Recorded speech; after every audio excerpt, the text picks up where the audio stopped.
Hi and welcome to the Omnisphere video tutorials.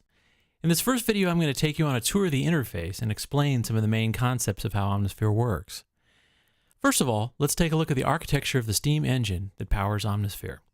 We'll start at the top with a multi. You might already know what a multi is if you have RMX because it works the same way. A multi is the state of the entire instrument. Basically all the various settings get saved and recalled in a multi. Omnisphere is a multi-timbral instrument and it has 8 parts. You can think of each part as basically an entire synth.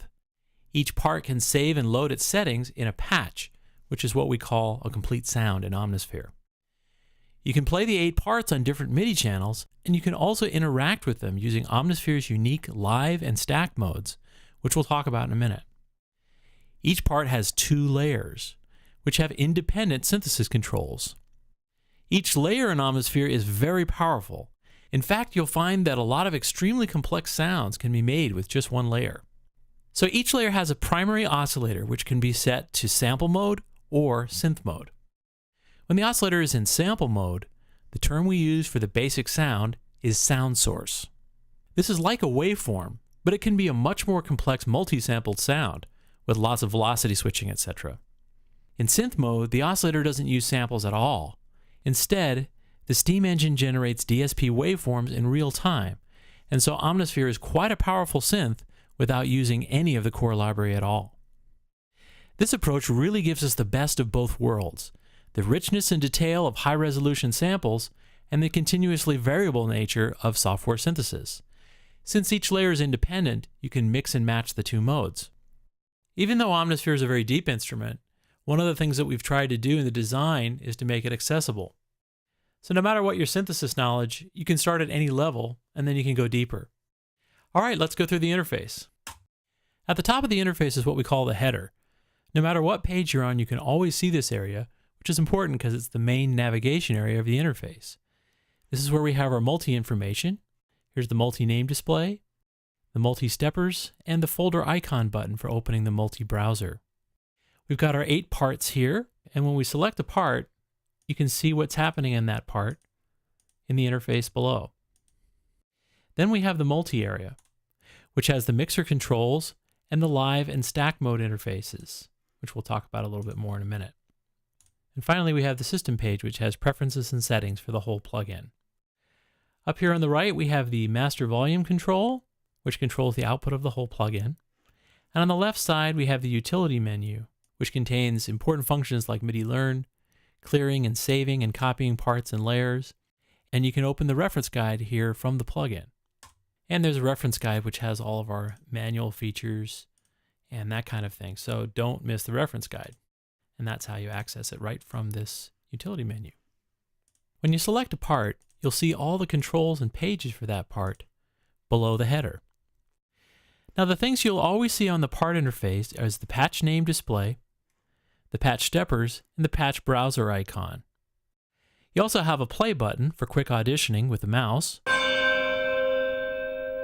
And when you click the Spectrasonics logo, you'll see the credits page, which shows the current version numbers I have installed. There's also an important feature here called Check for Updates. And what this means is that instead of having to figure out if my software patches and sound sources are up to date, I can simply press this button when I've got a net connection, and it will compare my system with what's available on the Spectrasonics website. All right, cool. It looks like I'm ready to go. So if you do this often, you can make sure you're always up to date, because Omnisphere is going to be growing in some very cool ways, and we want to make sure that you're always up to date. Make sure to do your updates when the plugin and host are closed. You'll see the new updates in your Omnisphere after you reopen the host. Okay, so let's select part 1. And what we're seeing here is the main controls page. And since this is the default sound, the first thing we'll probably want to do is load a patch into this part. So we'll click the browser area, and this will load the patch browser.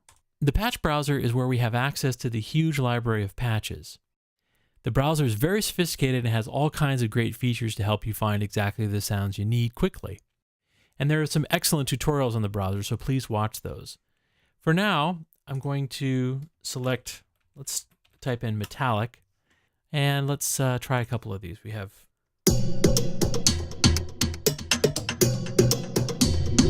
that's cool, but not what I'm looking for. Let's try that.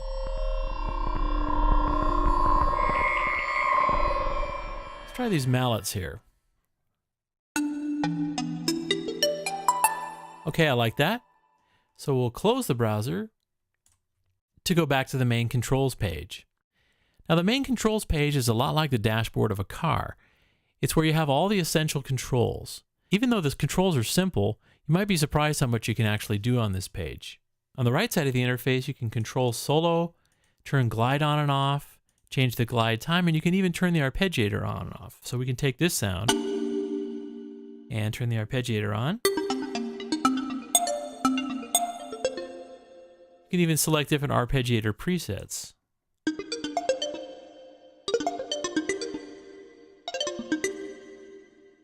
Okay, we'll select this one again. To the left, we have the master filter control.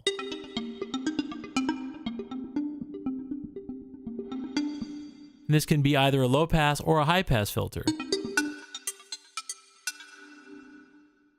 which is really useful as just an overall tone control.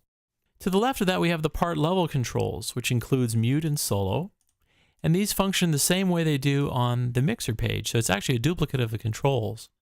If you go to the mixer, you can see it's really just the same controls. So that's pretty convenient. Here's the one place on the interface we can control the bend range, and you can have separate bend range for up and down movements. Here you can control the velocity curve, and you have 4 presets.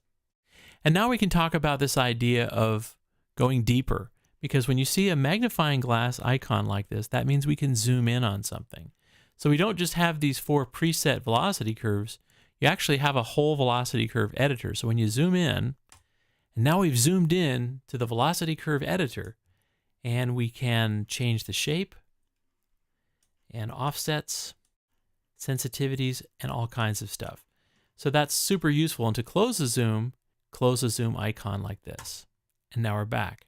Another interesting feature we have on this page is the scale function, which lets us retune the entire keyboard from equal temperament to any kind of scale we want. We've provided Arabic scales, gamelan scales, all kinds of different microtonal scales too. So that's a lot of fun. And you can use .tun files as well. Here we have the voices parameter, and as we increase these, we'll have more polyphony, and that also affects CPU. So you want to make sure you're using just the amount of voices that you need for the part, and you can also change the octave here. All right, let's talk about this center section now, because believe it or not, with these few controls, we can create thousands of variations, and it's incredibly easy to do. So we can see that we have 2 layers. Each layer has a sound source loaded, so let's listen to each one. And here's B. We can also zoom in to find out more information about each sound source and how it was created with the sound source zooms. So that tells you about how each of these sound sources was created. And of course, we can change the balance of the layers with the layer mixer. But where it gets more interesting is that we can actually change the sound source for each layer by opening the sound source browser. Remember that Omnisphere has 3 different browsers. You have the multi-browser, the patch browser, and the sound source browser. So let's open up the sound source browser. And instead of this sound source, I'm going to replace that with a Bode electric guitar. Let's see what that sounds like. Okay, now let's try changing out layer B. And let's try a Bode kalimba in that layer. All right, so now we've created a new variation, and we can go even further by, let's try turning the arpeggiator off. And here's something interesting. The pan controls obviously work as normal pan, but they have a drop down, so we can also change the basic attack and release of a layer right from this page. So let's alter the attack of layer A.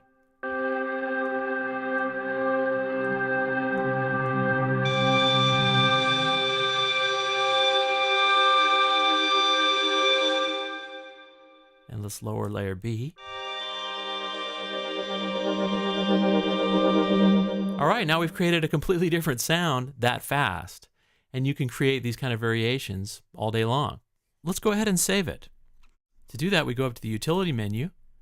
We say Save Patch. Then we see the computer's file dialog, and it's asking us to give it a new name. So let's listen to it and see what this sounds like.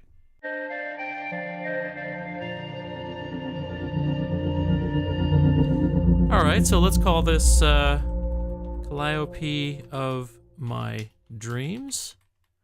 And we can either select one of the existing categories to save into, or we can create our own, which is what I'm going to do. Okay, I'm going to make a new folder, and I'm going to call it My Omni Experiments. You can call it whatever you want, of course. And we're going to save that patch into that folder. And now Omnisphere brings up the Edit Tags page, because it's a good idea to tag your patches before you save them. That way you can find them in the browser. Now we can either use the tags that are already assigned, but we've actually changed the sound quite a bit. So why don't we reset all, and then let's select a few tags. So we'll select author, and we can put our own name in. So we'll call this user, and of course you can put in your own name, whatever that is. And let's try genre, and this is kind of an ambient film sound. It's got a little bit of a quirky quality to it. And let's also put in complexity here just for fun. It's kind of a medium complexity sound. And you can keep doing that with as many of the attributes as you like. And then let's put in some keywords here. So let's get rid of the existing ones, and we'll call this wind pipes and favorite. And then we don't need this web link there. And then let's put in some notes. Calliope sound for dreamy soundscapes. And you can put whatever notes you want in there. Now we're ready to save, and we hit save, and then we have our patch. And we can go back to it at any time by going to the browser, selecting the user directory, and then we'll go to My Omni Experiments, and there's our patch. So that's how you save and load patches. Okay, let's go through the rest of the interface now. If we click on Info, we can see both sound source images and the notes down here below. You can also switch over to Tags to see what we tagged. You can see all the tags we just did. We can also turn the layers on and off here. You can zoom in to find out more information, so you get the sound source zoom. And you can also browse using the browser icon. So you can switch out layers from this page. This is a fun page to look at when you're just browsing patches, by the way. So now let's check out the visualizer.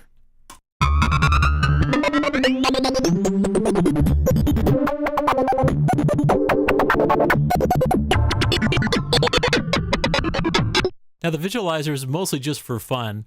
It's basically a way to visualize and see what sound looks like. There's two different modes. You have the oscilloscope mode, which you just saw, and there's also another mode called the real-time analyzer mode, which looks like this. So have fun checking out what the four controls do in the visualizer. So that covers everything under main. Now let's go to the next level and check out the edit page.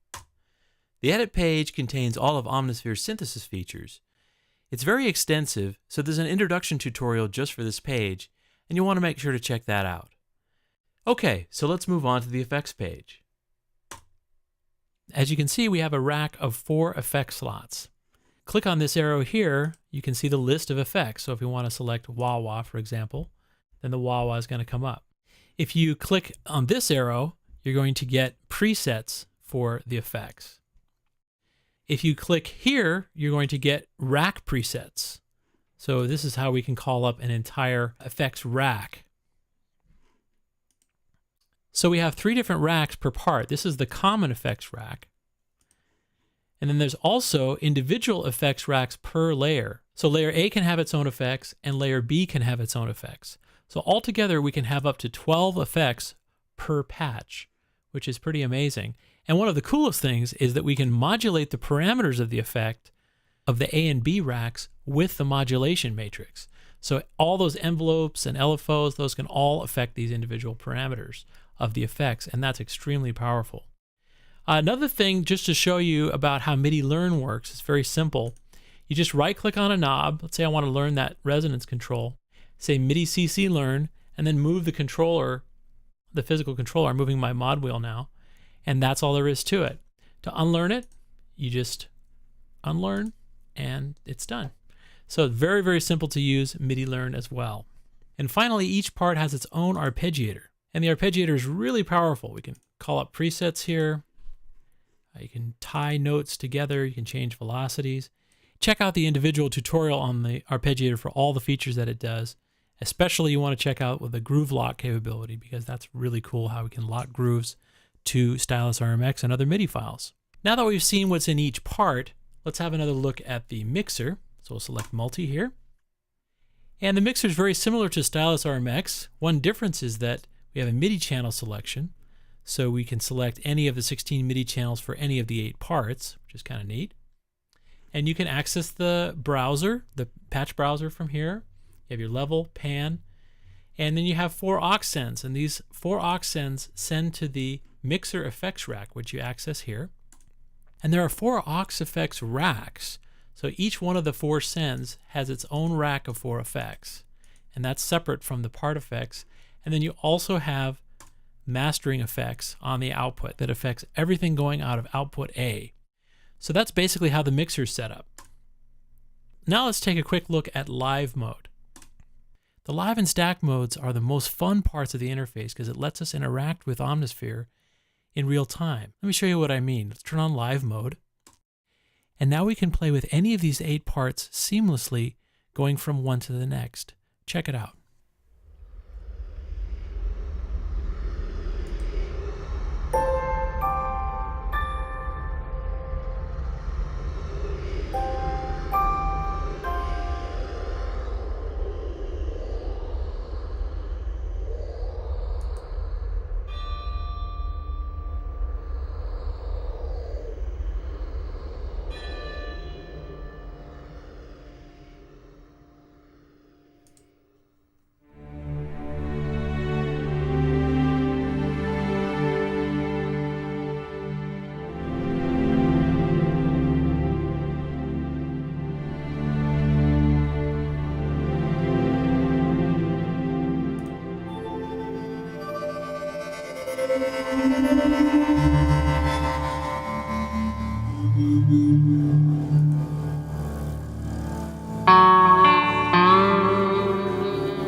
So I was doing that all in real time, just playing and changing the mouse.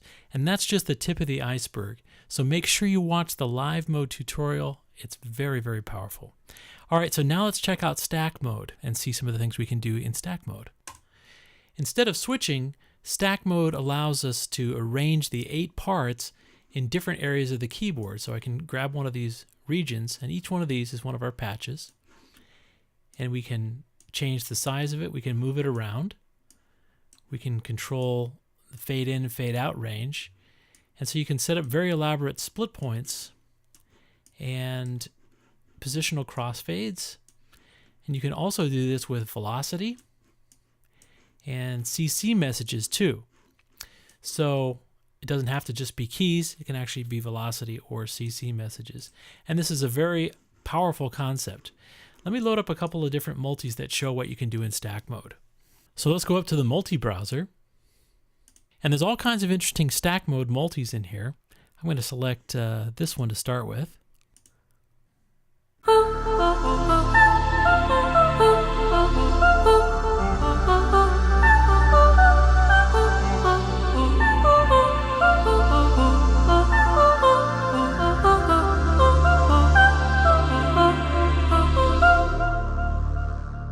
And let's check out a wheel crossfade one. And let's try this one. In this particular sound, we can crossfade between 8 different modular Moog style effects.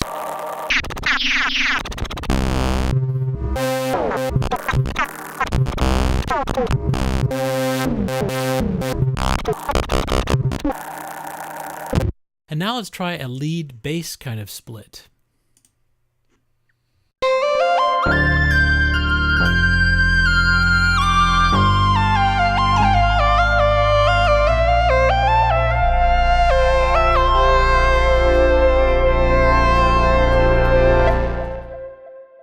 And we can do some amazing groove stuff by stacking the 8 programmable arpeggiators. Check this out.